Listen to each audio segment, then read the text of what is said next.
자, 1번에서 자, 원소가 아닌 분자인 것들, 설탕 분자고 물 분자고 염화나트륨 이온 결정이고 암모니아 분자잖아요. 얘네들 다 빼고 나서 답 2번인 거고 2번 불꽃 반응 색깔이죠. 노란색은 나트륨입니다. 참고로 칼륨 보라색, 구리 청록색, 바륨 황록색, 스트론튬 진한 빨강색이죠. 저희 이거 말고 또 뭐지? 리튬도 빨강, 스트론튬도 빨강. 이거 노란 색깔 그냥 터질 때나 그 색깔 나오는 거 했어요. 그거 전에 일러줬을 거예요. 빨리 노나보카 황바천 구주칼. 나는 늘 말해주는데 스펙트럼 설명도 했잖아. 3번에 디귿이 틀립니다. 모든 원자는 전자의 개수가 같은 게 아니라 자신의 원자 번호만큼의 전자 개수를 가지죠. 4번은 3번인데 디귿이 왜 틀리냐면 산소 분자는 산소 원자들로만 만들어지잖아요. O2, 오존도 그렇고 O3. 자, 그 다음에 5번은 우리가 이제 위에 있는 게 H2O 한 분자당 분자가 3개인데 총 3분자니까 9개죠.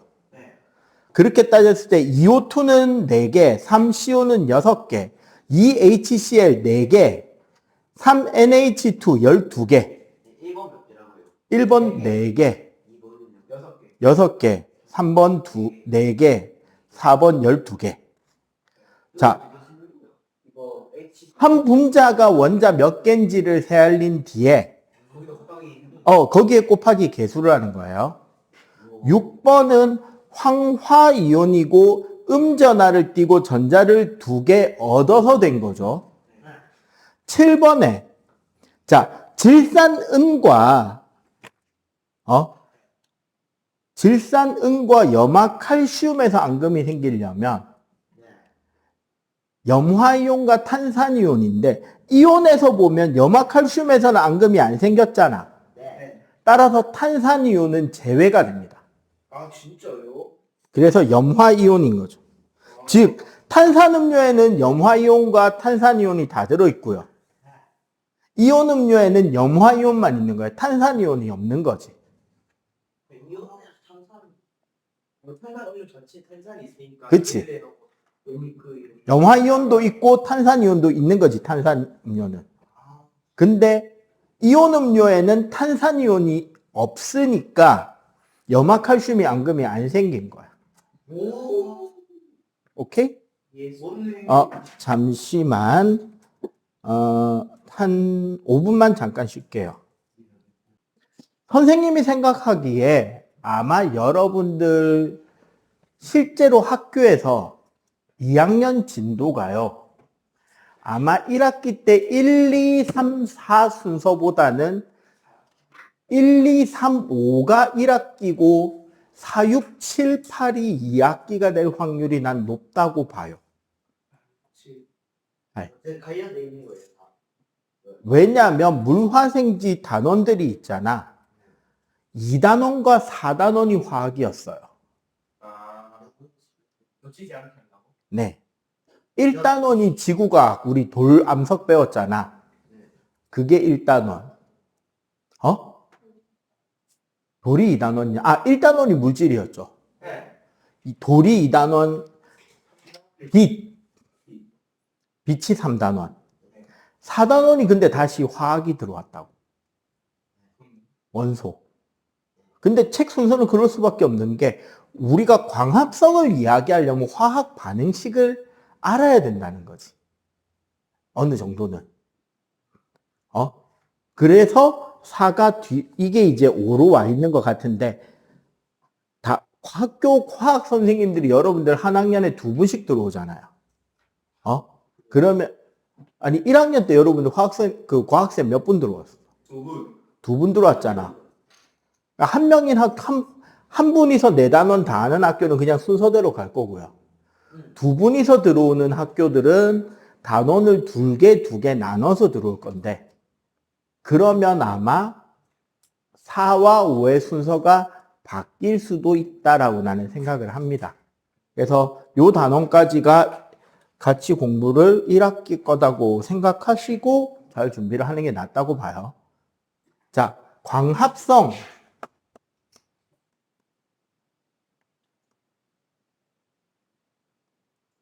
선생님은 통과 가르칠 때 통과 수업 듣는 학생들한테 제일 많이 하는 소리가 이거예요. 여러분들이 아마 중학교 때부터 시작해서 수능 칠 때까지 단일 화학 반응식 중에 가장 많이 보게 될 화학 반응식을 뽑자면 광합성식일 거다라고 이야기를 합니다. 중2 때 처음 나오고요. 수능까지 계속 나오는 화학식 중에 하나예요. 광합성이란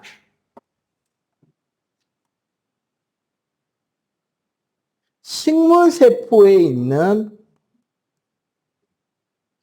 엽록체에서 일어나는 반응이고요, 기본적으로.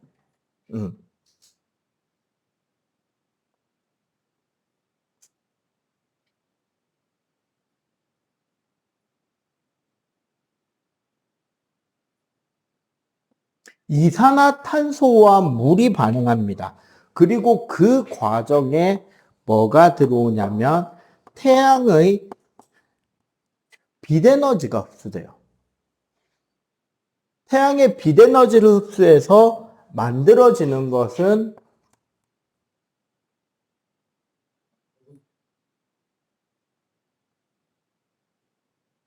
포도당이 만들어지고 산소가 부산물로 얻어지는 거예요. 실제로 광합성의 주목적은 산소를 만드는 것이 아니고요. 무기양분인 이산화탄소와 물로부터 포도당을 만들기 위한 반응이다라고 이해를 하셔야 돼요. 요거를 이제 우리가 화학식으로 쓰게 되면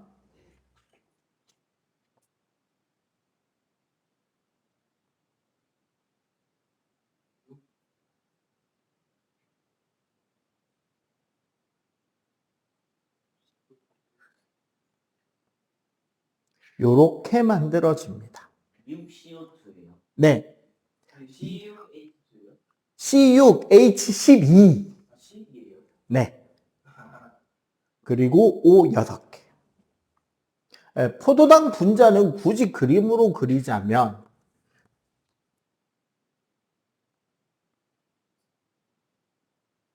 탄소 6개가 육각형 고리를 이루고 있고요. 각각의 탄소에는 2개가 공유결합으로 하나는 H, 하나는 OH가 연결이 되는데 이게 돌아가면서 위치가 아래 위로 바뀐다고 생각하면 돼.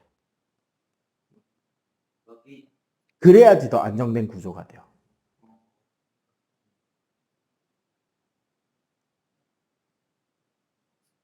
이런 식으로 삥 돌아서 다 연결되어 있는 구조입니다. 그래서 보통 우리 포도당은 육각형으로 많이 그리게 돼요. 그림에서. 오케이? 자, 요렇게 빛에너지를 흡수해서 포도당 육각형 분자와 산소를 만들어내게 되고, 자, 엽록소라고 하는 것이 있죠. 엽록소에 뭐라고 설명돼 있어요? 교재. 운동체에 들어있는 초록색 색소. 네.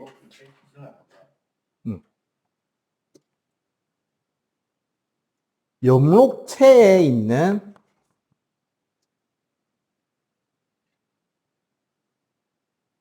자, 초록색 색소니까 무슨 빛은 흡수하고 무슨 빛은 반사할까요? 갑자기 기습적으로 전단원 물어보기. 노란색, 저기 초록색은 반사. 파란색이랑 빨간색을. 네, 맞아요. 초록색을 반사하고 빨강과 파랑을 흡수합니다. 일반적으로 지상 식물에 있는 엽록소는 그렇게 해서 광합성을 하게 됩니다.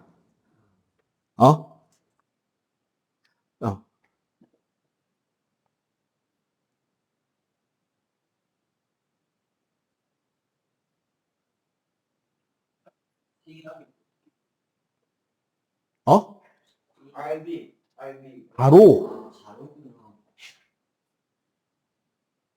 R이랑 B는 흡수, G는 반사하는 게 엽록소예요. 실제로 그 물에 사는 수중식물들 있잖아요. 뭐 헤캄이나 클로렐라 이런 애들을 빛을 그 광합성을 시킬 때 만약에 구역별로 나눠서 그 스펙트럼을 쫙 나눠 가지고 빛을 쬐어 주잖아요. 그럼 실제로 클로렐라나 걔네들이 광합성 할 때는 빨간빛하고 파란빛에서만 광합성 할 수 있어요. 초록빛에서는 광합성이 되지 않습니다. 오케이? 예. 그래서 우리 저기 세포들을 보면 밑에 이제 세포 사진이 있잖아. 그지?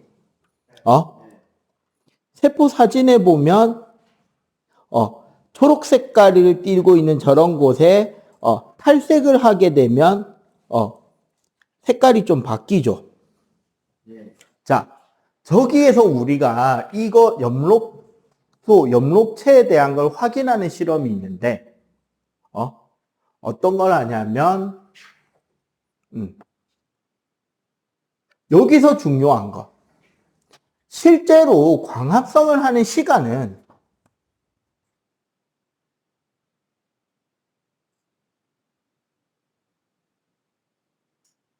언제다? 낮이죠. 네. 왜? 낮에는 뭐가 있다? 네. 빛이 존재하기 때문에 낮에 광합성을 하게 되고요. 근데 가로등비에 잘 안 돼요. 돼요. 조명은 네, 조명으로도 됩니다. 실제로 요즘에 이제 뉴욕이나 이런 미국의 대도시에서는 실내 농장을 하는 것도 새로운 산업의 하나로 도시 농장 혹은 실내 농장을 만드는 것도 하나의 새로운 트렌드이기도 해요. 그러니까 우리 샐러드용 야채 이런 것들은 간단하게 금방금방 자란단 말이야.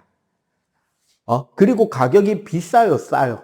싸요. 그렇게 안 비싸잖아. 근데 미국에서 되게 비싼 게 뭐냐면 물류 비용이에요. 생산지에서 그거를 실제로 소비하는 곳까지 운반하는 데 시간도 오래 걸리고 그 과정에서 품질 저하도 심각할 거예요. 그리고 미국은 그리고 샐러드는 누가 먹어요? 가난한 사람이 먹어요? 부자가 먹어요? 어디? 진짜? 가난한 사람이 그렇게 샐러드를 먹으면 미국에서 살찐 사람은 다 부자고 삐쩍 마른 사람이 가난한 사람이게?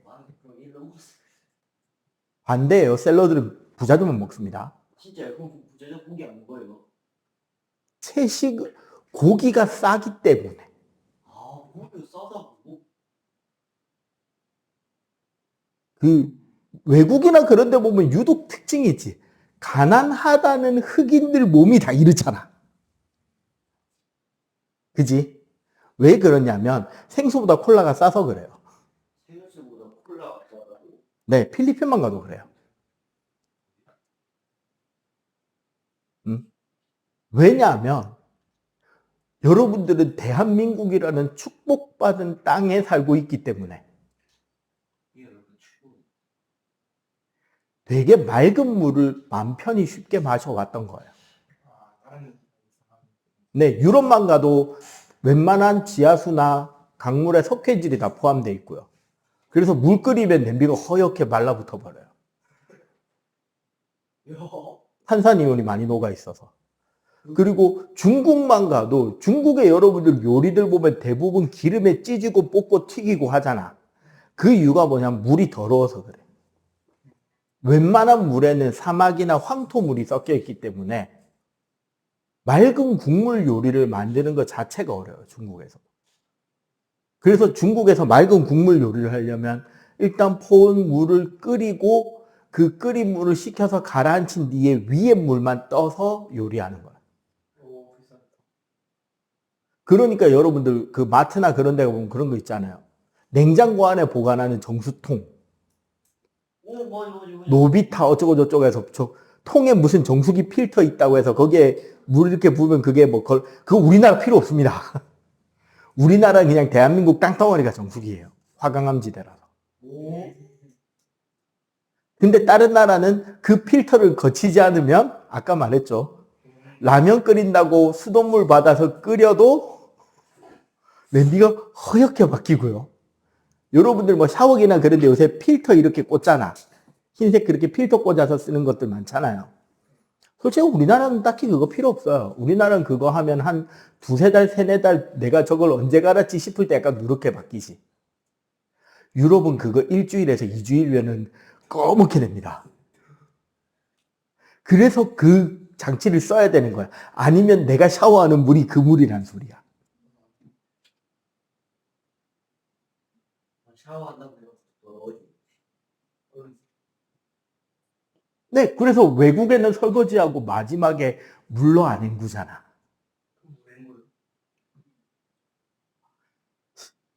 식기를 물에다가 담갔다가 불려서 세제로 거품을 해서 거품칠을 한 뒤에 마른 행주나 수건으로 닦아서 놓는 게 설거지예요. 우리나라는 어떻게 하는데? 물로 헹궈서 말리잖아. 외국은 그게 아니야. 그럼 봐봐. 샐러드는 특히 농약을 치지 않은 유기농 샐러드를 하면, 무농약 샐러드면 더 비싸겠지. 그러니까 어떻게 그 공장을 차리냐면, 요런 교실이 한 층 있으면 빛을 다 가려놓고, 빛 필요 없죠. 조명으로 무슨 색 LED만 꽂는다? 파랑 빨강. 그치, 파랑 빨강만 꽂는데 초록색 필요 있어, 필요 없어? 필요 없죠. 그렇게 해놓고 식물을 흙에서도 안 키워요. 흙을 만들면 거기서 다른 벌레나 곤충이나 이런 것들이 생길 수 있으니까 아예 물에다가 키워요. 대신에 맹물에다 키우는 게 아니라 미리 식물이 필요한 영양소를 포함시켜 놓은 약물에다가 씨앗을 발화시켜서 거기서 그냥 물에다가 뿌리를 꽂아놓고 키우는 거야. 그러면 물 자체는 충분한 영양액이겠지? 그래 놓고 그 방에 여러 가지 조건을 손대깁니다. 광합성을 더 잘할 수 있도록. 탈색 실험은 뒤에 가서 다시 설명할 거고, 그 오른쪽 페이지부터 설명할게요. 그럼 이 광합성이 더 잘 일어나게 하려면 우리는 무엇을 생각해야 되느냐인데, 첫 번째, 이산화탄소. 식물잎의 기공이라고 하는 공기 구멍이 잎의 뒷면에 뚫려 있습니다. 낮에 광합성할 때 이 기공이 열리게 되고 그 기공을 통해서 이산화탄소를 흡수하겠죠. 물은 누가 흡수하죠? 네. 뿌리가 물을 흡수해주고 빛에너지를 받으면 되잖아. 그럼 광합성을 잘 이루어지게 하려면 물은 충분히 식물이 살아가는 만큼 준다고 치고 이산화탄소 농도는 높은 게 좋을까요? 낮은 게 좋을까요? 식물 입장에서 높아야지. 야, 얘네들이 뭐 만드는 재료란 말이야. 식물 입장에서는 많이 해줬고. 그치? 식물은 이산화탄소가 많은 게 좋단 말이야. 그래서 지구상의 원래 일반적인 이산화탄소 농도보다 그 샐러드 식물들을 키우는 도시농장 그 양육실 안에는 이산화탄소 농도를 어떻게 한다? 높게 한다. 조금 더 높여놓겠죠. 무한정 높일 수는 없어요. 왜? 엽록체 수에 뭐가 있으니까? 한계가 있으니까. 식물이 광합성을 가장 많이 할 수 있는 농도 부근까지 이산화탄소 농도를 높여놓으면 유리하겠지. 그리고 그 농도를 유지시키면 좋겠죠. 그리고 빛에너지도 무슨 색 중심으로 빨강과 초록을 중심으로 광합성에 충분한 만큼 빛을 쬐주면 되는 거예요. 그 그래프가 바로 여러분들 오른쪽 페이지에 있는 이산화탄소나 빛과 관련된 그래프. 무작정 증가하는 게 아니라 일정 부분에서 꺾이죠. 무조건 증가하는 게 아니라 일정 부분에서 꺾이잖아. 여기를 광포화점.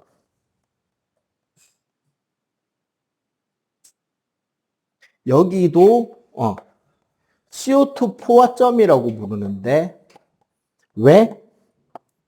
어차피 생산할 수 있는 엽록체, 그 안에 들어있는 엽록소의 양은 어떻다? 제한적이다. 그렇지, 한계가 있으니까 그 이상 더 올려줄 필요는 없다. 없다라는 거죠. 해봤자 흡수를 못하니까. 그렇지, 이제 더 만들 수가 없으니까. 그렇게 해서 만들어진 포도당은 요게 중요해요. 낮에는 얘를 포도당을 뭐로 바꾼다? 녹말로 바꾸어서 저장합니다.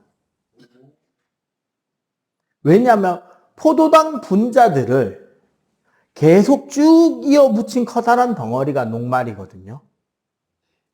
그렇게 해서 녹말로 일시적으로 저장을 했다가 이게 밤이 되면 녹말을 보통은 설탕의 형태로 바꿔요. 그러면은 밤에 설탕물로 바꿔서 잎에다가 놔두는 게 아니라 영양기관이라고 하는 곳으로 옮겨서 저장을 합니다. 뿌리로 보내기도 하고 줄기로 보내기도 하고 열매에 저장하기도 한다는 거죠. 우리가 먹는 식물의 그 요소들 있잖아요. 그것들은 요 뿌리나 줄기나 열매에 저장된 양분, 그것도 다시 양분으로 저장할 땐 또 다르게 바꿔서 저장해요.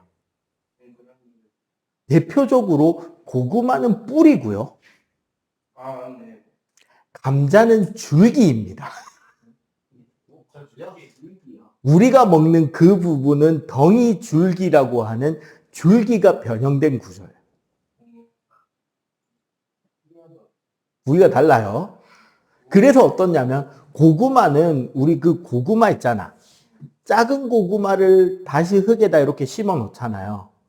그러면 거기서 줄기가 바로 나오고 거기서 잎이 펴요. 응?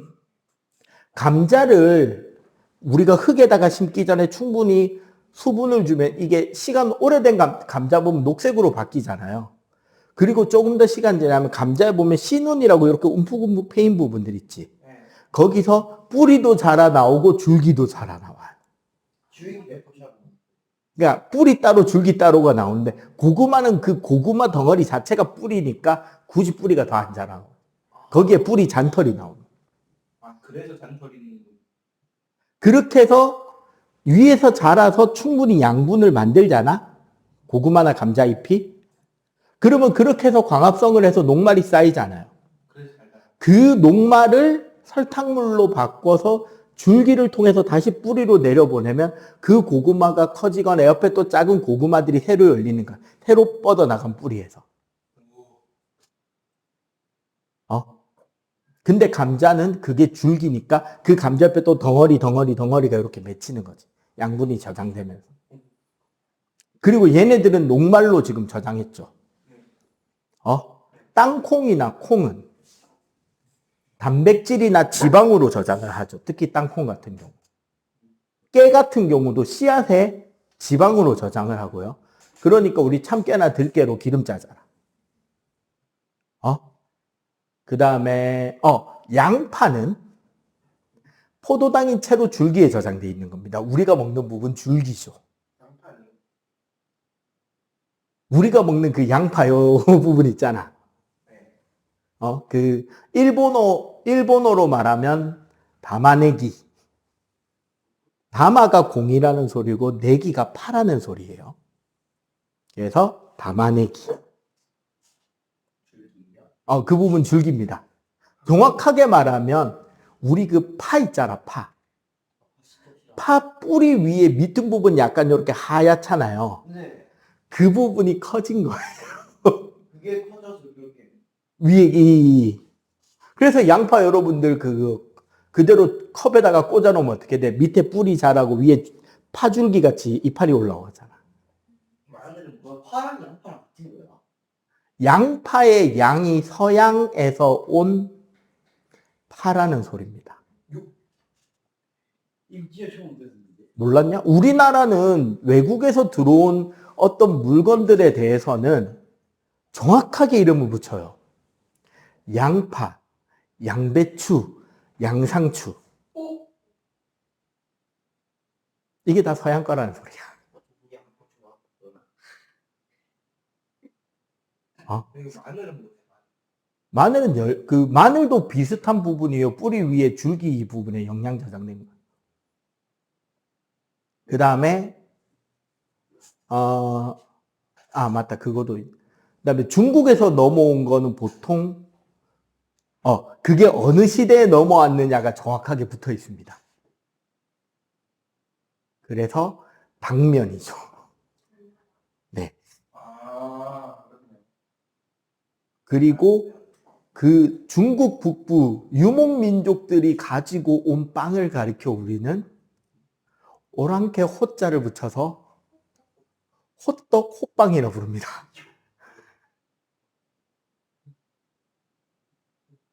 그래서 위스키, 포도주 이런 술들 다 합쳐서 그냥 뭐라고 불러요? 양주.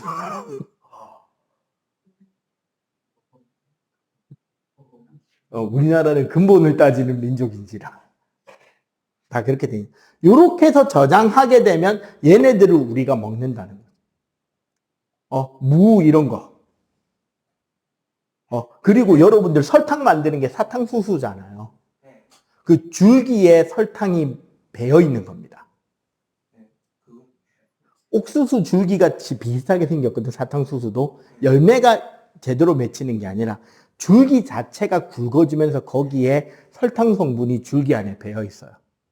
그러면은 사탕수수 같은 경우는 껍질을 깎아내고 그 사탕수수를 적당하게 썰어서 가마솥에 넣고 팔팔 끓이면 사탕수수 줄기에서 설탕 원물이 배어 나오고 그거를 졸여가지고 수분을 날리면 원당이라는 설탕 덩어리가 나옵니다.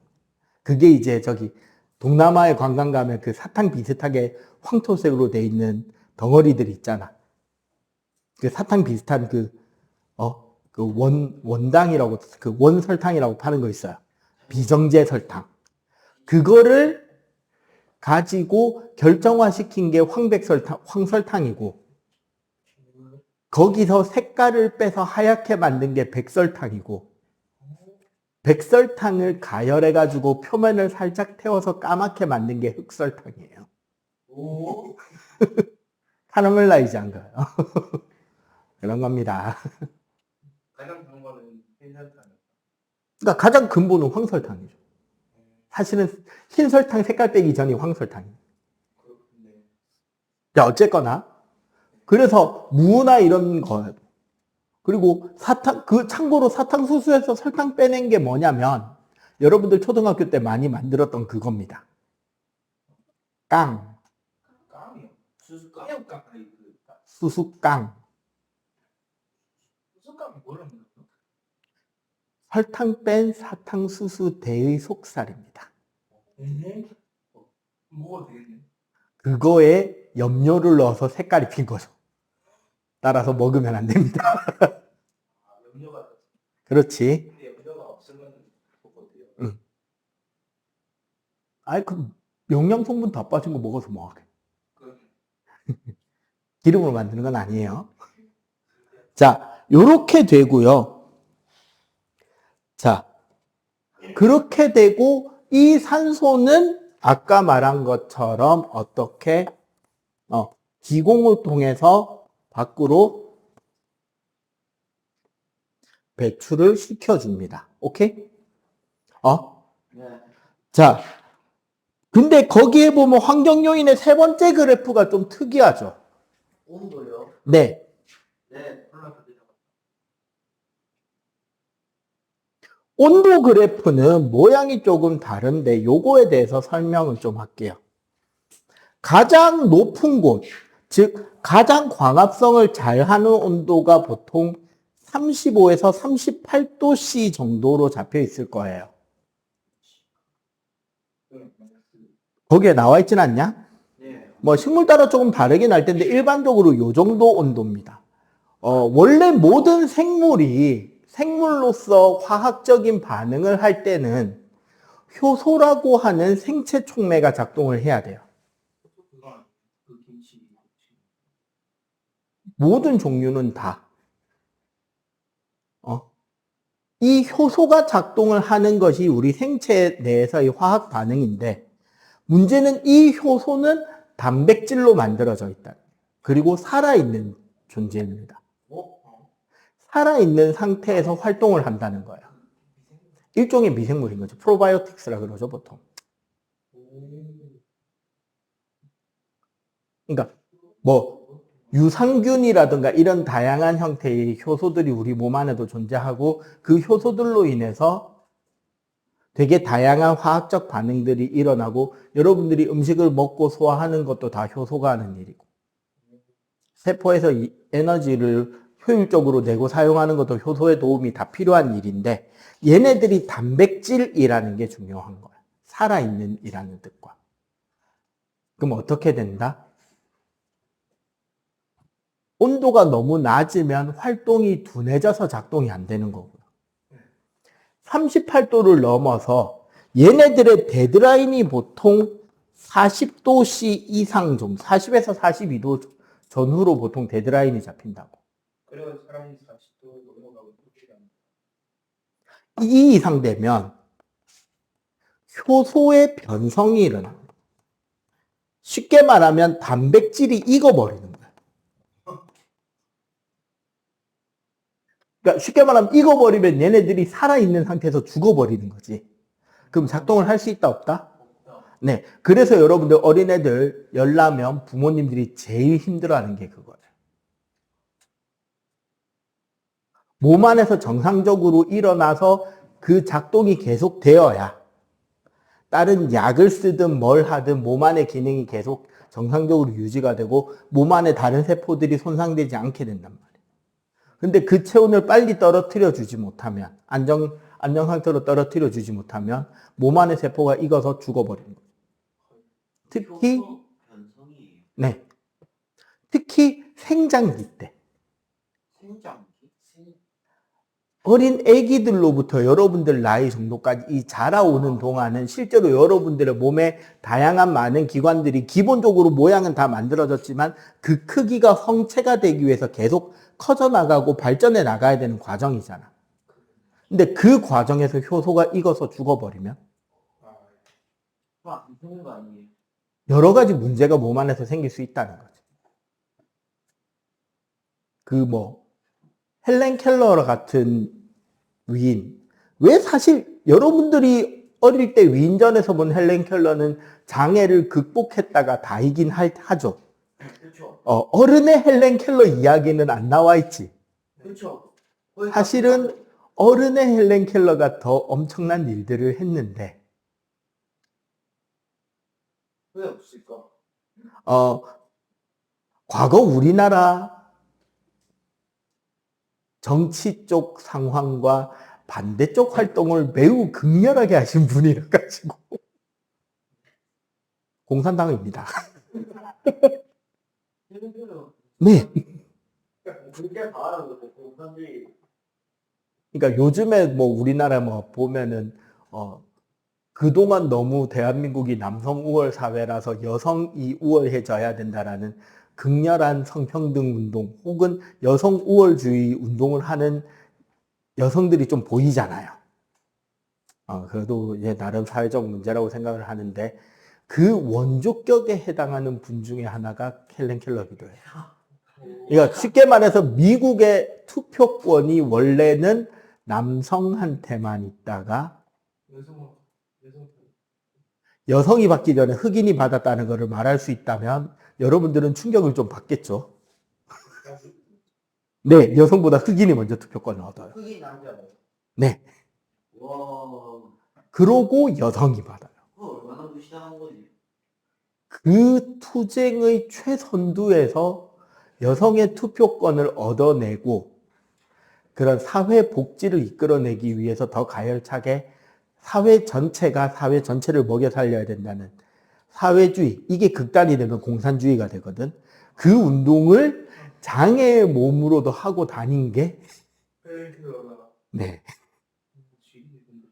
그런데 그 뒤에 거를 말할 수 있겠냐고, 위인전에. 대형 빈국에서. 이제는 말할 수 있을지도 모르죠. 이제는.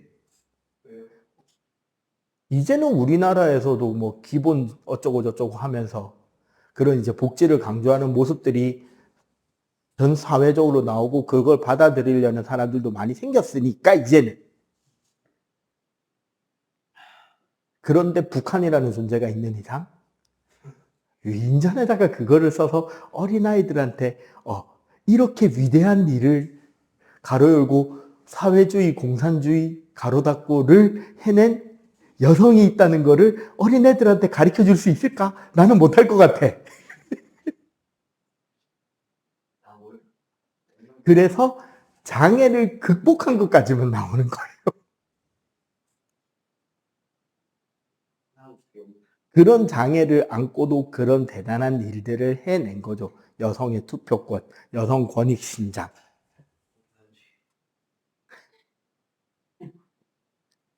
어쨌거나 쉿. 자, 그래서 그런 거고요.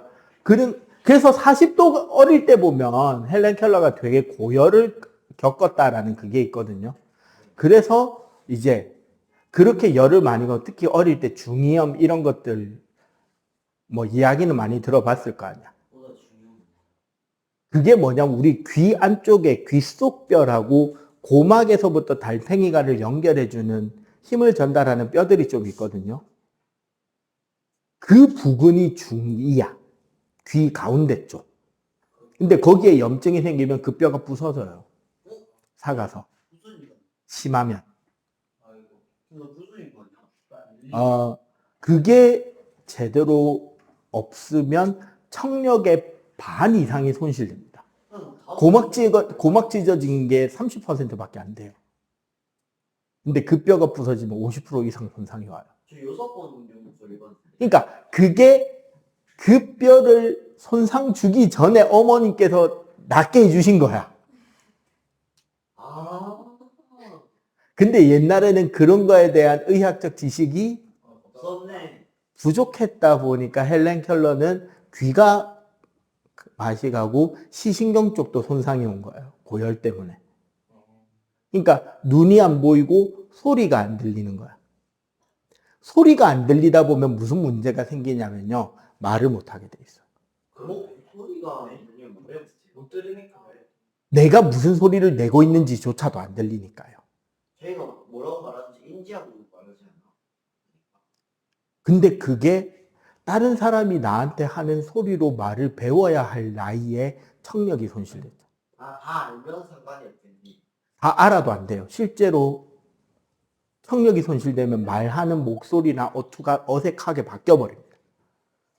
다른 사람께 안 들리는 것도 똑같고. 여러분들 지금 그렇게 하면 여러분들 목소리 들려줘 당연히 뼈를 타고 가니까 고막으로. 근데 그게 되게 어릴 때였으니까 문제가 더 심했던 거지. 이런 일들이 있었던 거예요. 오케이? 그게 40도가 넘어가면 생깁니다. 그러니까 여러분들 어린 아기들 열 날 때 열 떨구는 게 그거고 그 반대도 있죠. 여름철에 아이스크림 많이 먹고 배탈 나는 케이스. 그 옛날 선생님 어릴 때 불렀던 동료들에도 그 이야기가 있는데 왜 배탈이 나는지 알겠나요? 왜요? 너무 온도가 낮아지면 효소가 제대로 작동이 안 되니까 소화 기능이 제대로 작동되지 않아서 배탈이 나는 거예요. 그러면 너무 그러니까 적당히 따뜻하게 먹어야 된다고. 너무 차게 먹어도 안 되고 너무 따뜻하게 먹어도 안 된단 말이지. 자, 그리고 요거 실험을 잠깐 볼까요? 여기요. 175쪽에 있는 실험 봐봐. 175쪽에 있는 실험을 보면 검정말을 하나는 그냥 빛이 비치게 하고 하나는 알루미늄 포일로 감싸놨죠. 맞지? 그러니까 빛을 받은 검정말과 빛을 받지 못하게 가린 검정말이 생긴 거잖아.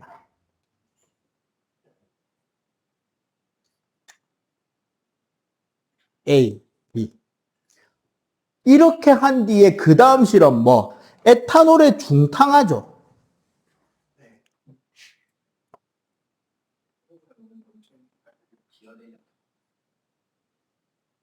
그래서 중탕하는 거.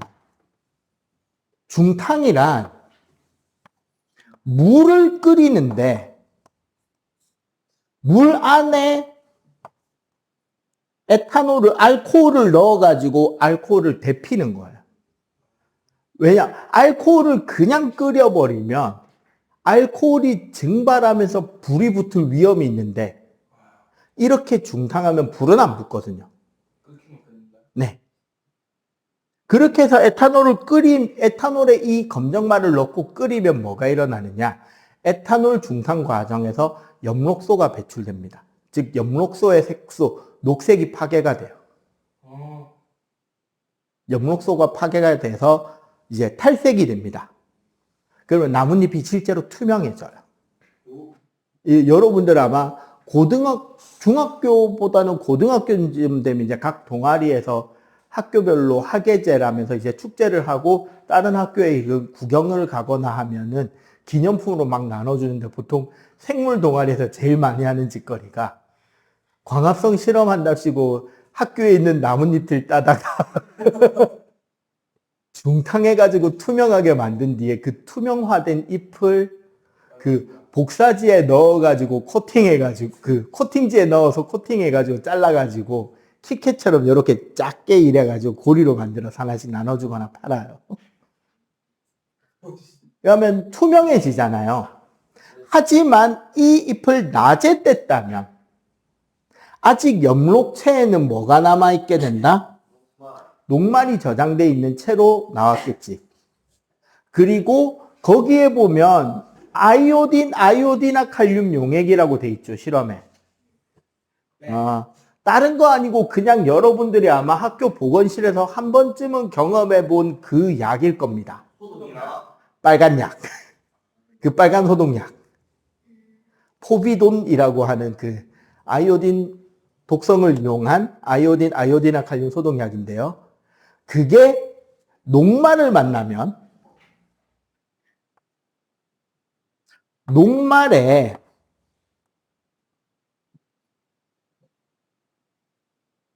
그냥 아이오딘 용액이라고 쓸게요. 이렇게 만나면 이 아이오딘 용액 색깔이 원래 젓갈색이잖아요. 이게 청남색으로 바뀝니다. 청람이라고 돼 있나? 남이라고 돼 있나?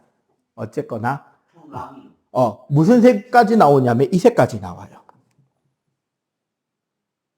저기 얘라면 그 필통 색깔. 저렇게 색깔이 확 바뀌어 버립니다, 한 방에.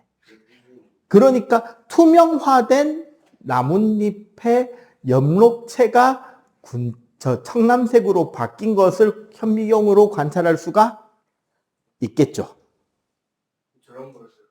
저런 색깔로 바뀐다고 그 투명한 나뭇잎에 점들이 콕콕 바뀌어 있는 거예요. 식물 세포 안에.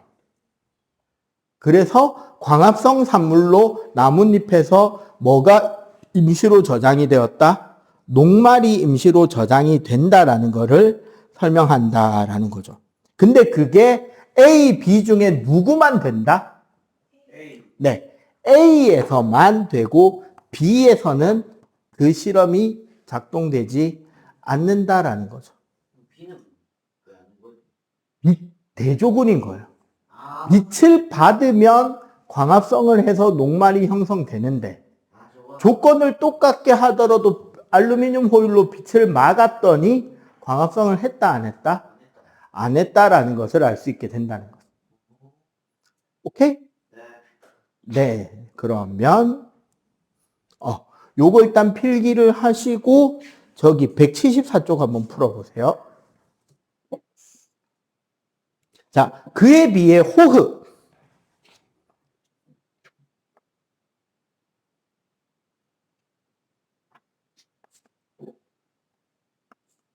자, 따라합시다. 네, 호흡입니다.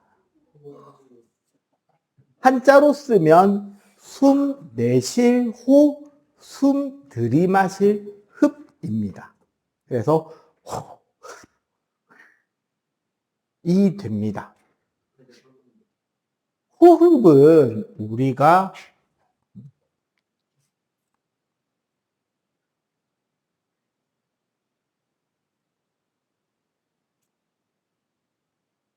유기양분을 분해하여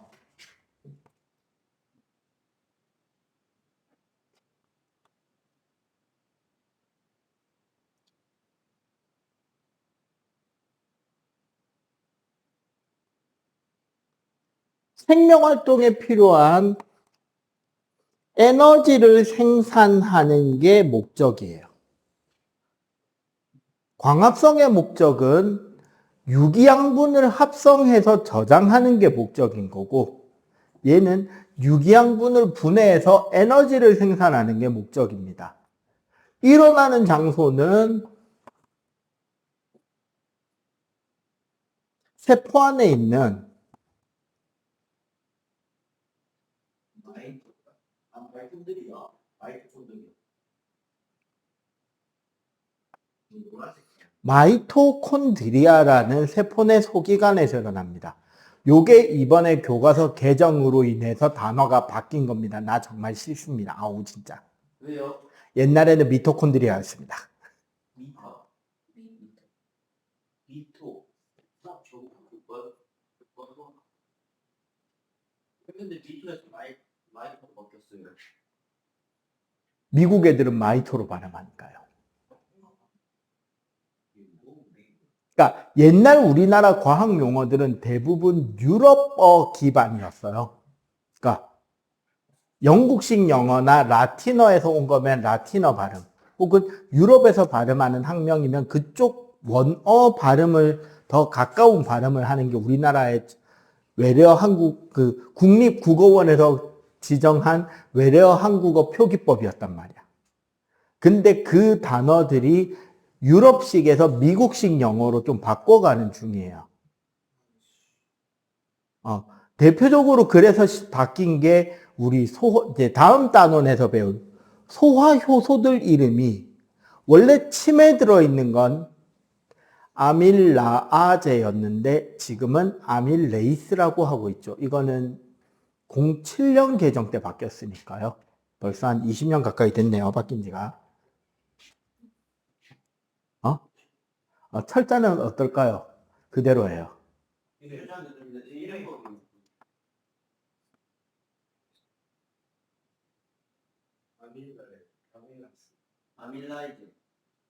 아밀레이즈. 그래서 한국어로 아밀레이스라고 써요.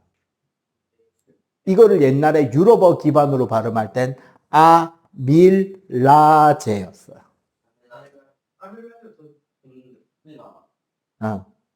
근데 이게 아밀레이스로 바뀌었어요. 대표적으로 비타민이야, 바이타민이야. 영어 책에 비타민이라고, 과학 책에 비타민이라고 안 돼 있을 거야. 바이타민 바꿨어요? 바이타민으로 적혀 있을 걸 아마? 그 다음에 스티로폼이에요, 스타이로폼이에요. 교과서에는 스타이로폼으로 적혀 있을 거야. 그거는 봤는데. 여러분들 빵구는 메탄가스예요, 메테인 가스예요. 지금 교과서엔 메테인으로 돼 있어요. 그 휴대용 가스 버너에서 쓰는 가스는 부탄가스예요, 뷰테인 가스야. 네, 화학책에 보면 뷰테인이라고 적혀 있을 거예요. 미국식 영어라고. 왜 미국식인데? 지금 미국이 존나 세니까. 그럼 나중에 또 유럽 때이면 유럽 쪽으로 넘어갈 수도 있어요. 모르지. 근데 미국보다 센 나라가 나올 수 있을까, 현 시스템에서? 세포 내 마이토콘드리아에서 일어나고요. 화학식으로 바로 적어 볼게요. 그러면 어떤 물질이 여러분들이 맞추기.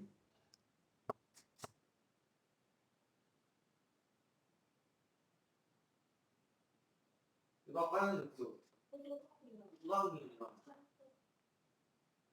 이산화탄소, 포도당에서 이산화탄소, 포도당에 산소가 남아서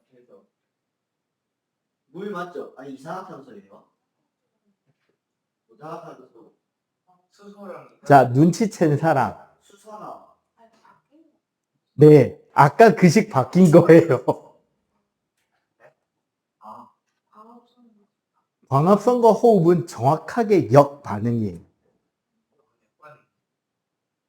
포도당을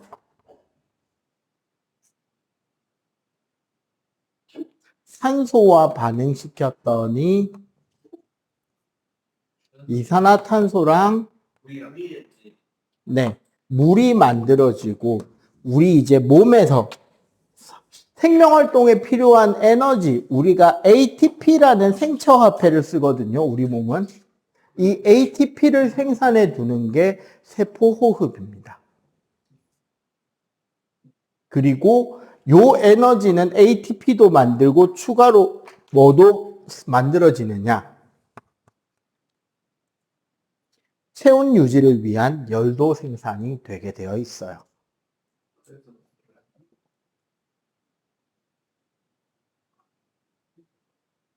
물이 반대가 된 거예요.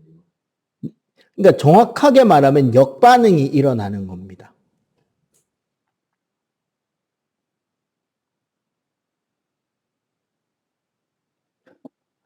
그러면 결국 우리가 호흡에 필요한 건 포도당, 유기양분과 산소죠.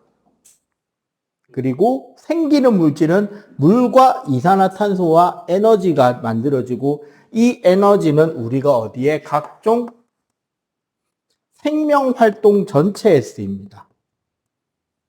근육운동, 여러분들이 생각하고 판단하고 명령을 신경을 통해서 전달하고 세포분열하고 그 세포분열을 통해서 여러분들의 몸이 자라는 생장이 일어나고 혹은 다친 부분에 대한 세포를 재생해내기도 하는 이 모든 과정에서 포도당 즉 호흡에서 만들어내는 에너지가 소비되는 거예요.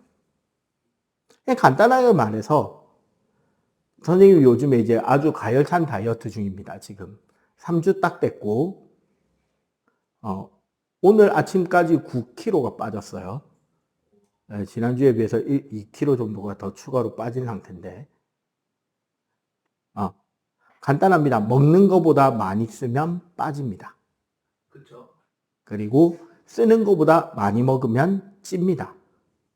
근데 선생님은 지금 내가 먹는 거에 몇 배나 되는 식사를 너희들 나이 때 졸라 먹고 다녔는데 하루에 거의 6끼, 7끼를 먹었으니까. 와, 그때 삐쩍 말랐었거든요. 운동을 하나 움직이시고요. 네, 엄청나게 운동을 해야 됐기 때문에. 네, 공부 안 했어요. 나 옛날에 과거 준비했다니까. 내가 준비했던 과거의 현 학교 이름은 한과영이에요. 네? 나 나름 중학교 때 학교 최상위 3% 안에 들어갔어. 700명의 전교 20등한. 예. 예. 한 반에 50명씩 14반. 예. 머리가 들리네. 우리 때는 그만큼 애들 많았어요, 학생이. 거기서 최상위 3%한테만 그 과거 시험 주는 자격이 있었단 말이야. 그때 부산에서 60명 뽑던 시대예요. 부산과학고. 그 당시만 해도 영재학교가 아니라. 그래서 전교 3% 안에 학생들이 교장 추천서 받아서 원서 접수할 수 있었단 말이에요. 네, 가열차게 떨어지긴 했지만 어쨌거나 그때 빡시게 공부해 놓은 게 고등학교 가서 탱자 노는데 큰 도움이 됐죠. 고등학교 어디 갔대요? 해운대고 그때는 그냥 뺑뺑이. 네, 그때는 뺑뺑이. 그때는 일반고였어요. 야, 그럼 지금은 석사님. 근데 최상위 3%고 내가 수능을 전국 상위 5.5%로 쳤다는 게 중요한 거죠. 정말 상위 5.5% 수능을 대학도 어디였어요? 부산대 공대. 요. 나름 좀 쳤습니다, 공부 쪽으로는. 400점 만점에 358점? 예. 머리 안 돼. 과학은 중학교부터 고등학교까지 다 해서 2문제 틀려봤나? 예? 과학에서만 틀린 문제는 중학교, 고등학교, 모의고사 다 해서 2문제. 말안 되는데. 스펙 있는 건데. 존나 천재임. 지인인데. 그렇게 탱자탱자녹으로 과학은 안 틀릴 수 있었던 게 중학교 때 고등학교 걸 다 뗐었으니까요. 수학을 너무 안 해서 문제였지. 수학을 이제 이렇게 80점 만점에 69점? 그래도 잘 쳐요. 못 치긴 하는데. 그게 막판에 급격히 따라 붙어서. 어쨌거나. 자, 요런 호흡이 일어나는데, 자, 중요한 건 얘는 시간은 언제냐?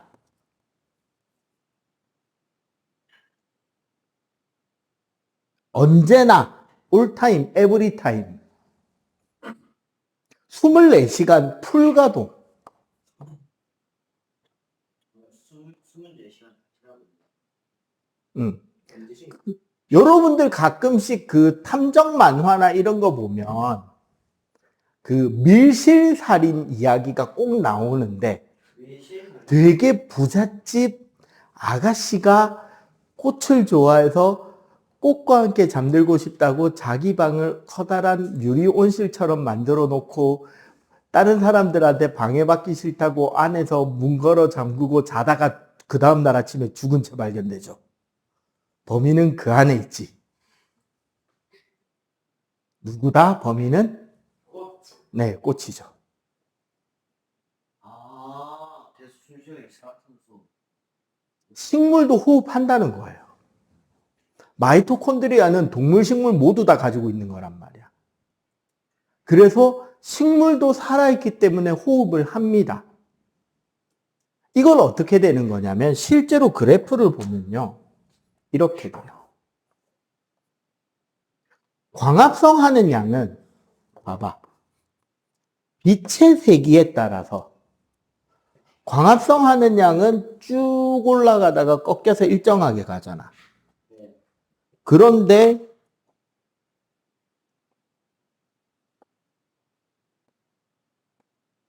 호흡은 균일하단 말이에요.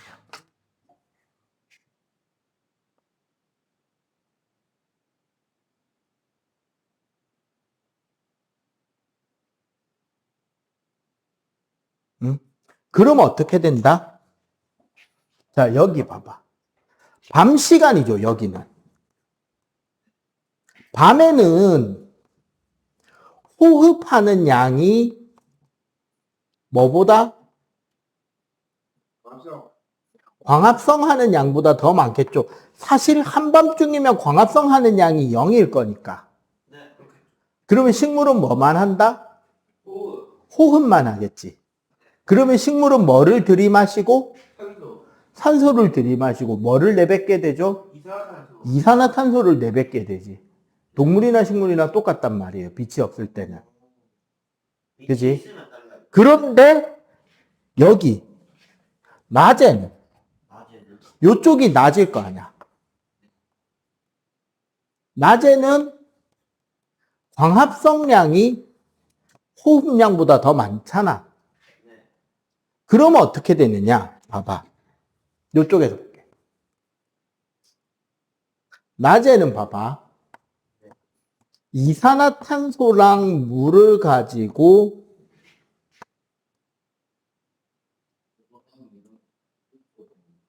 산소를 만드는데 여기서 극히 일부만 거꾸로 돌아갈 거 아니야. 호흡하는 양은 있을 거니까. 그러면 이때 밖에서 보면 식물은 뭐만 하는 것처럼 보인다? 광합성만 하는 걸로 보이죠. 쉽게 말하면 자신이 만들어낸 유기양분과 산소를 가지고 스스로 호흡을 하는데 광합성량이 훨씬 많으니까. 이때는 식물의 잎은 이산화탄소를 흡수하고 산소를 뱉어낼 거 아니야. 그런데 밤이 되면 이산화탄소, 산소를 밤이 되면 뭐만 남죠? 전자탄소가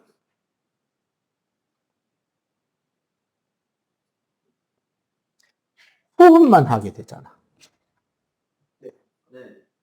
그러면 산소가 들어가고 이산화탄소가 배출될 거 아니야. 네. 낮에는 얘가 들어가고 얘가 배출되죠. 그지? 그래서 낮에는 광합성만 일어난 것처럼 보이고, 밤에는 실제로 호흡밖에 안 하잖아요. 빛이 없으면. 그렇게 해서 기체가 낮과 밤에 출입하는 기체가 달라진다는 거예요. 그 아가씨가 죽지 않으려면 사실 어떻게만 해도 안 죽었다? 창문 열어놓고 창문을 열어놓고 공기가 순환되도록 했거나 아니면 불을 켜놓고 잤어야 돼요. 그런데 그래 강압성 나불 켜놓고 잤대. 그러면 광합성을 했겠죠, 식물들이. 어릴 때불 켜놓고. 그런데 불을 끄고 잤기 때문에 식물들이 뭐를 해버렸다? 호흡만 해버렸고 그 안에는 산소 농도가 줄어들고 이산화탄소가 늘어났겠지. 그리고 이산화탄소는 공기보다 무거워요, 가벼워요? 무겁죠. 잘 때 일어서서 자, 누워서 자. 누워서 깔리네. 네.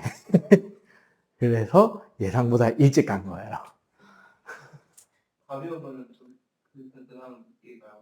네네, 그치. 불쌍한.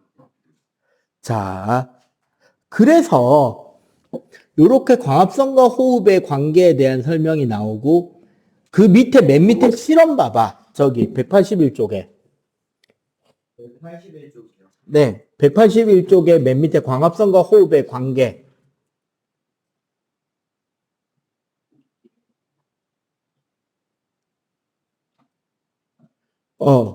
밀폐된 유리종에 앞쪽에는 쥐랑 식물을 넣고 두 번째에는 둘 다 넣었는데 한쪽은 빛을 비춰주고 한쪽은 빛을 안 비췄더니 어느 쪽에 쥐새끼가 죽었다?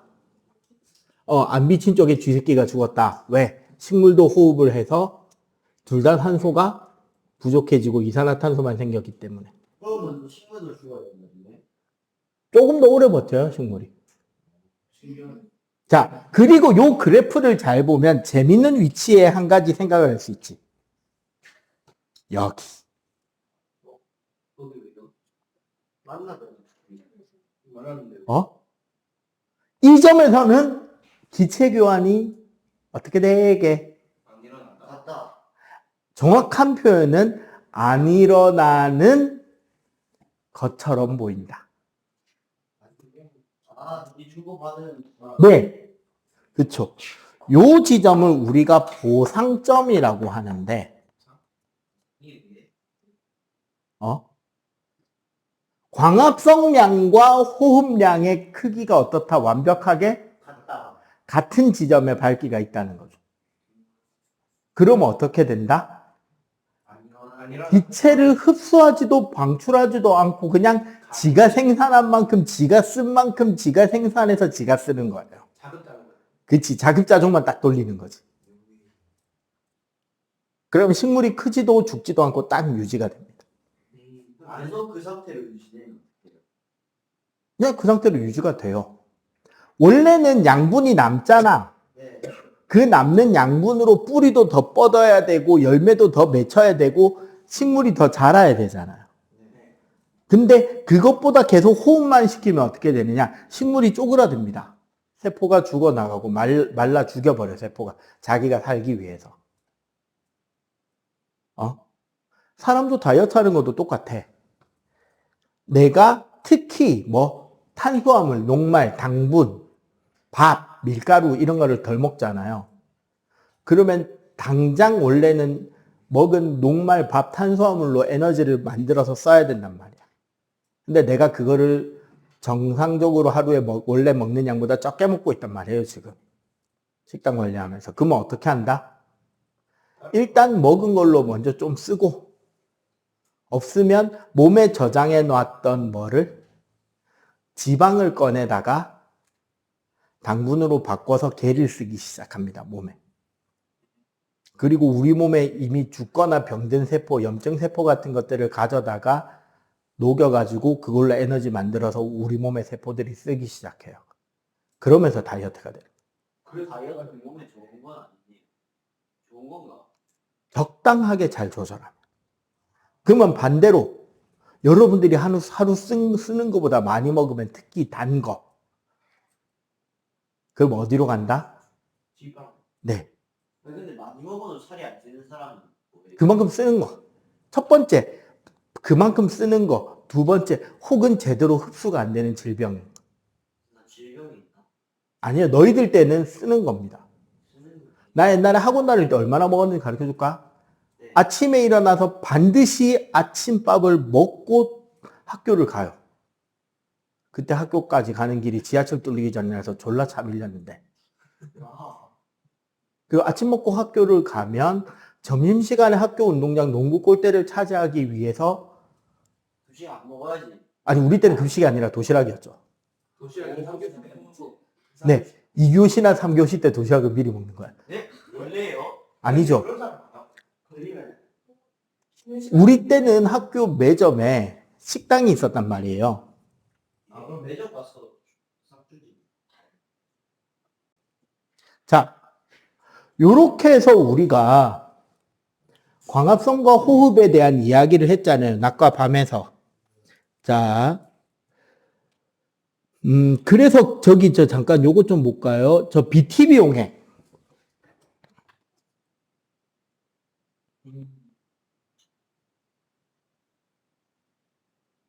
BTB라는 것은 브로모티몰 블루라 그래가지고 지시약입니다. 그 용액의 성질이 산성이냐 중성이냐 염기성이냐에 따라서 BTB는 노랑, 초록, 파랑이 돼요. 여기가 산, 여기가 염기입니다. 초록은 중성일 때 색깔이야. 그런데 원래 BTB의 세 번째 B가 블루예요. 원래가 파란 색깔이라는 거야. 이 용의 색깔이요. 원래 용액은 파란색이에요. 그럼 연기성 아니에요? 그러니까 원래 용액 자체가 아주 약한 염기성을 띠고 있어요, 기본이. 그런데 우리가 물에 이산화탄소가 녹아있는 저 사이다 같은 저런 음료를 무슨 음료라 그러죠? 탄산음료. 탄산음료라 그러죠.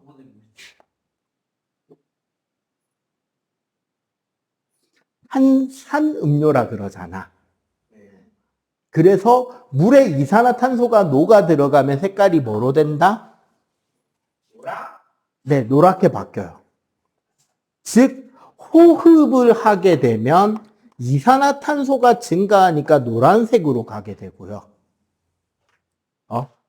그 안에 들어있는 무엇인가가 그렇다면 반대로 광합성을 하게 되면 이산화탄소가 줄어들 거 아니야? 물에 녹아있는 이산화탄소의 양이. 그러면 뭐가 된다? 색깔이 파랗게 바뀌어 간다는 거야. 그러면 저 시험관 안에 넣은 게 예를 들어서 검정말 같은 물풀이고 햇볕을 받았다면 무슨 색깔이 된다? 파랗게 되겠죠. 파랗게 돼야죠. 햇볕을 받았으니까 광합성을 더할 거 아니야. 근데 검정말을 담아놓은 시험관을 알루미늄 호일로 꽁꽁 싸가지고 빛을 못 받게 했다면 노란색. 그치 노란색이 되겠지. 그걸 못하니까. 초록색 거기에 만약에 금붕어 같은 거 넣어 놨다면 시험관에 죽겠죠? 아니 그 색깔 조금만 넣으면 되기 때문에 죽을 만큼 농도가 나오진 않아요. 살아 있습니다. 그럼 금붕어가 뭐를 할 테니까 숨을 쉴 때니까 호흡을 할 때니까 무슨 색깔로 바뀐다? 시험관은 노랑. 노랑이 되겠죠. 호흡하니까. 아, 자, 그리고 여기서 딱 나오는 핵심 함정 포인트가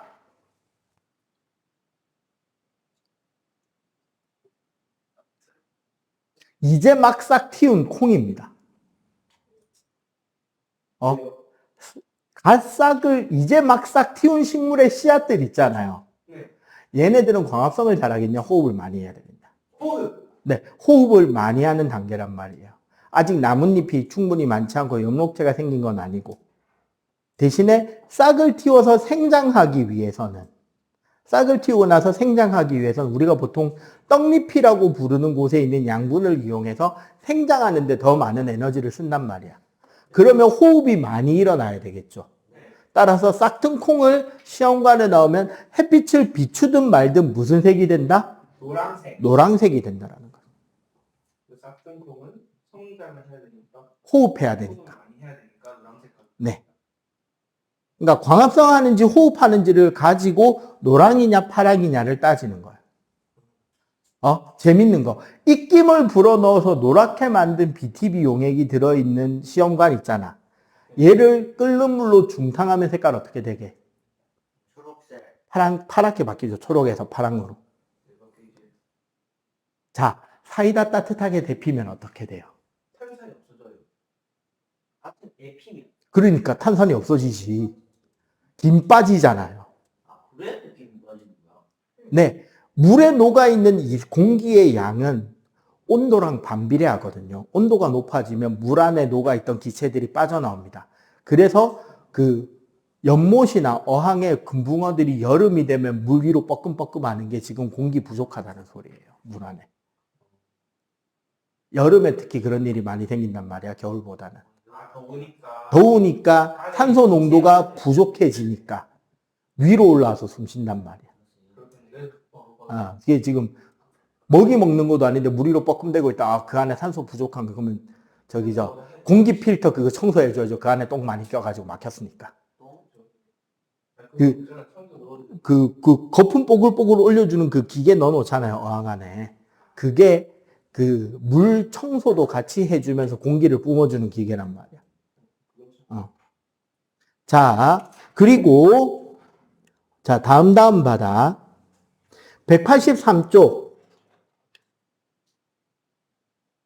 광합성으로 만든 양분. 아까 여기서 양분을 만든다 그랬었잖아요. 광합성 할 때. 그 양분의 이동에 대한 설명입니다.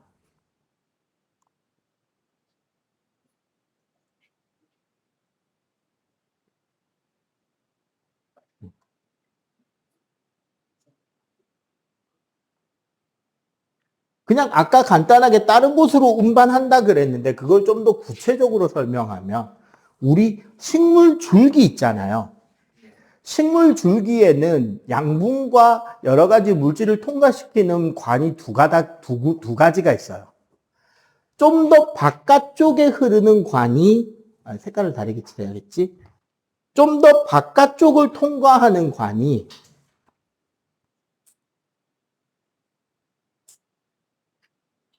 채관이라 해서 바깥쪽을 통과하는 관이 유기양분이 위에서 밑으로 내려오는 거야. 잎에서 각종 영양기관으로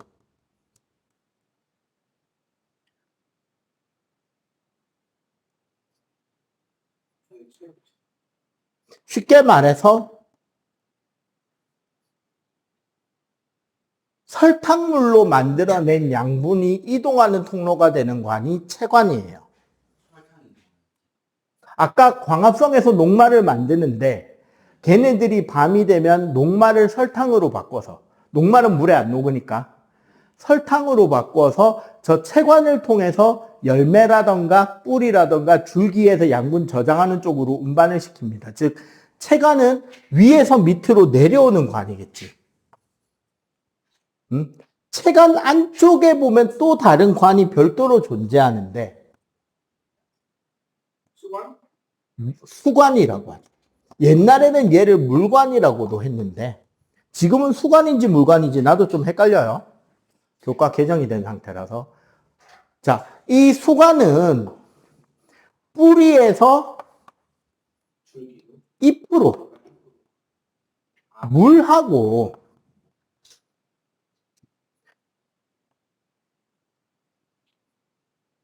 여러 가지 식물이 광합성하는데 추가로 더 필요한 물질이나 식물이 생장하는데 필요한 다른 물질들이 있단 말이에요. 무기물들, 이온들.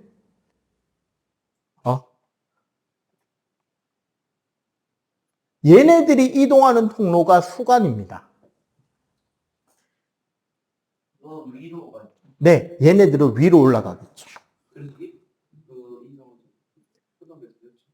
이렇게 해서 물을 계속 빨아들이고 이 빨아들인 물은 나뭇잎이 증산작용이라 그래서 뱉어요. 그래서 숲에 가면 공기가 왠지 좀 습하다. 습하고 촉촉하죠. 예, 나뭇잎이 열심히 사실은 침을 뱉고 있는 거예요. 무슨 취미였어요. 그런 거. 그래서 그렇게 물을 뱉어내기 때문에 뿌리가 다시 물을 흡수할 수 있는 힘이 생기는 거야. 상이 그래서 그 뭐지 안개가 나는. 그치, 안개도 잘 끼고 숲이 약간 촉촉하죠, 공기 자체가. 그리고 그 성분에 식물에서 여러 가지 피톤치드라든가 사람의 건강에 도움이 되는 물질들이 섞여서 뿌려지고 있는 거야. 아 근데요. 그래서 그 상이 숲에 가면은 풍욕이라고 해서 옷 같은 거 이제 뭐 좀 벗고 공기 숲새고 그 숲 공기 이런 것들 많이 마시면 건강에도 좋고 뭐 아토피도 줄고 뭐 등등등 몸에 좋다 등등등 이야기하는 게 다 그겁니다. 자, 문제는 이거예요. 우리 거기 책에 보면 줄기 껍데기 깐 거 보이죠? 오른쪽에. 제일 오른쪽에 있는 그림. 네. 저게 환상박피 실험.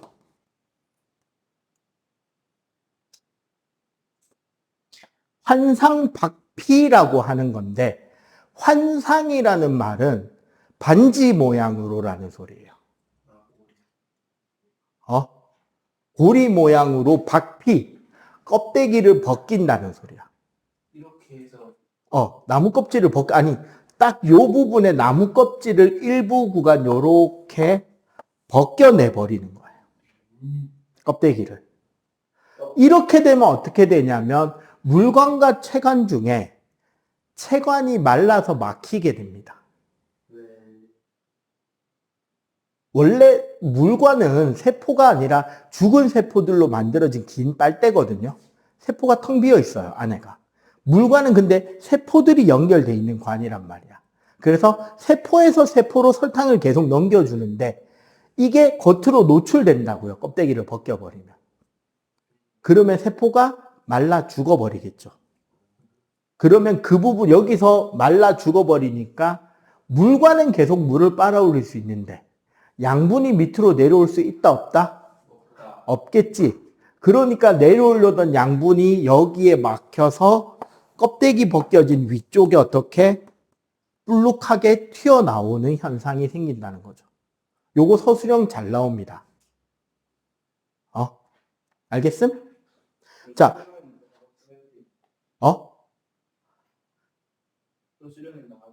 줄기의 바깥쪽에 있는 체관이 막혀서 유기양분이 뿌리 쪽으로 내려가지 못하고 껍질 벗긴 위쪽에 남겨져서 줄기가 불룩하게 부푼다라고 쓰면 돼. 안 터지진 않고 그냥 이렇게 하고 이 줄기는 이제 말라 죽어요.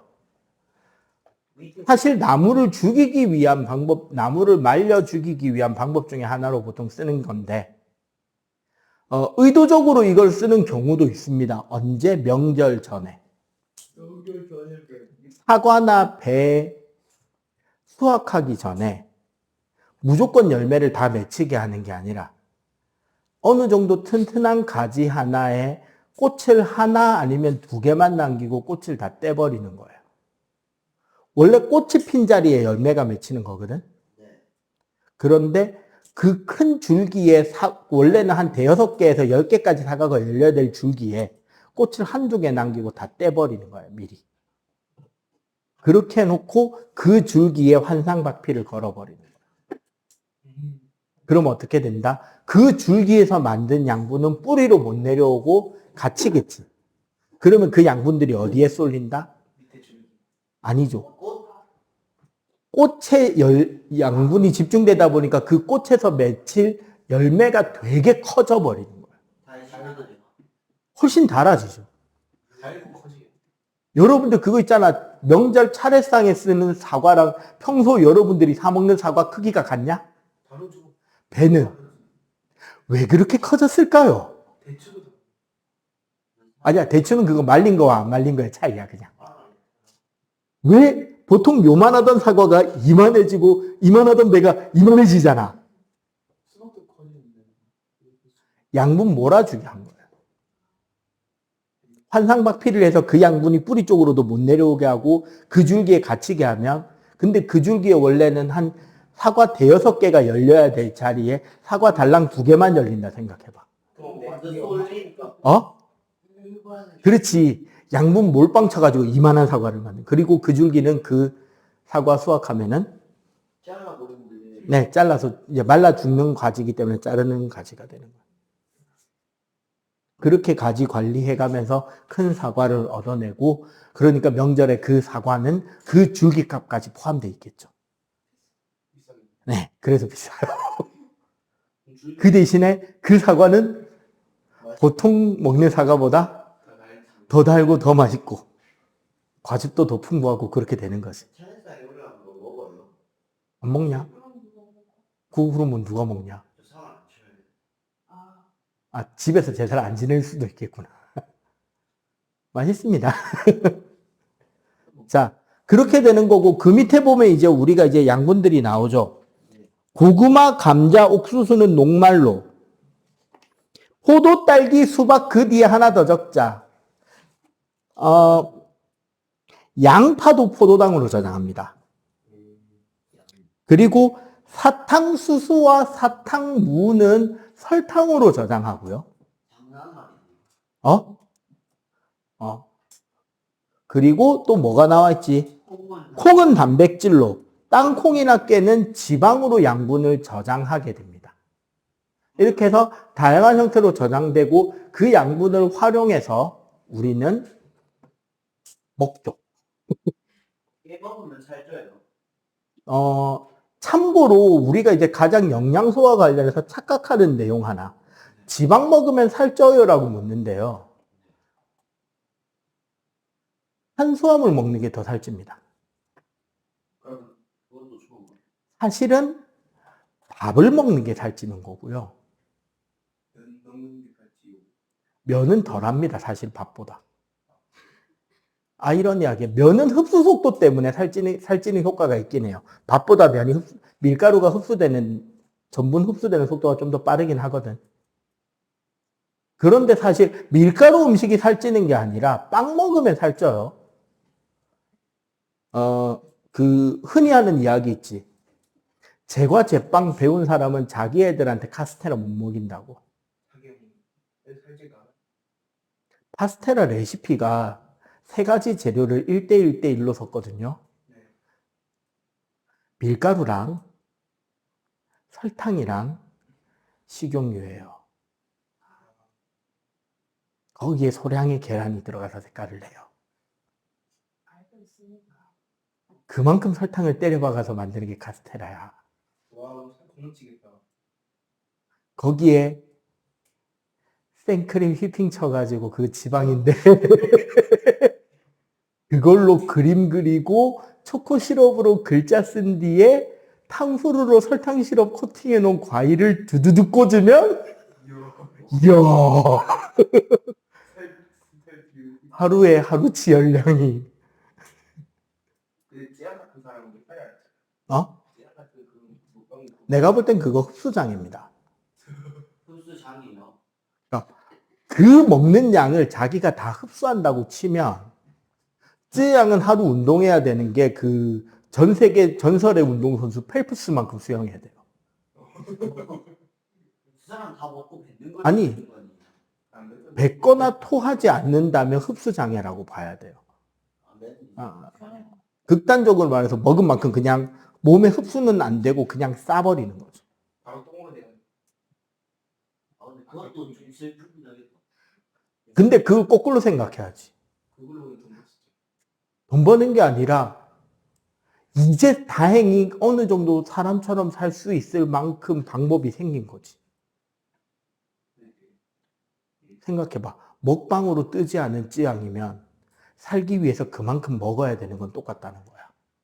그런데 자기가 먹방 식비가 다른 사람 너댓 배는 깨질 거라고.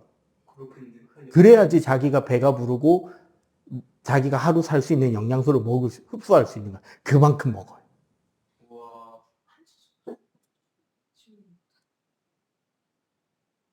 흡수가 안 되니까 그만큼 먹어야 자기 몸에 맞는 거야. 일종의 어떻게 보면 병일 수 있어요. 그거는 흡수장.